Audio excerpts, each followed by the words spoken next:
지면으로 알아보는 인천 소식 신문 속 뉴스입니다. 각 신문사별 헤드라인입니다. 먼저 중부일보는 인천 중구 영종도 골든 테라시티 카지노 복합리조트 조성 사업이 무산될 위기라고 전했습니다. 기호일보는 기대를 모으던 평화경제특구가 인천 지역에서는 실효성이 떨어진다는 지적이 나오면서 정부와 북한 관계가 급속히 냉각되는 데다 기회발전 특구라는 대안이 있어서라고 보도했습니다. 이 소식 잠시 후에 자세히 알아봅니다. 인천일보는 허식 인천시의회 의장이 시의회 개원 이래 첫 불신임 의장이란 오명을 쓰게 됐다고 보도했습니다.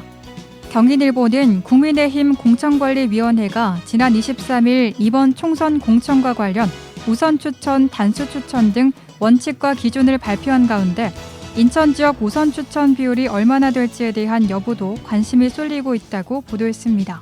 이 소식도 잠시 후에 자세히 알아봅니다. 그럼 기호일보 기사 자세히 알아봅니다.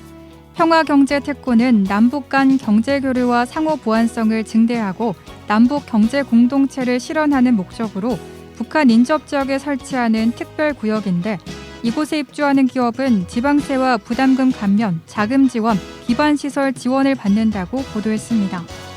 하지만 현 시점에서는 인천에 득될 게 없다는 분석이며 북한이 최근 잇따라 옹진군과 강화군 인근에 미사일 발사 등 도발하는 상황에서 남북교류를 명분으로 한 투자 유치에 기업들이 응할 이유가 없기 때문이라고 전했습니다.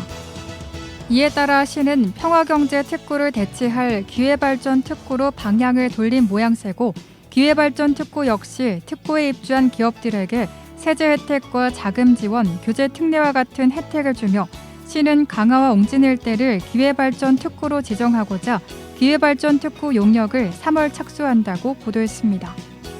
다음은 경인일보 기사 자세히 알아봅니다.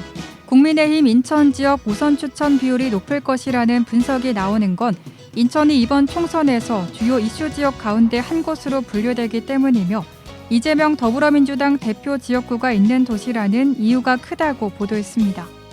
국민의힘이 발표한 우선 추천 기준은 역대 선거에서 당 소속 후보자가 당선된 적이 없는 지역, 반복적인 패배로 당세가 현저히 약화한 지역, 최근 국회의원 선거에서 3회 연속 패배한 곳, 사고 당협위원회인 곳 등이라고 전했습니다.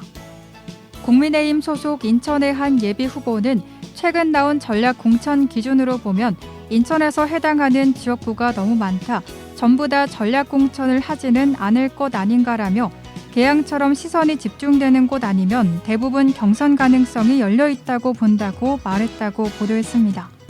지금까지 신문 속 뉴스였습니다.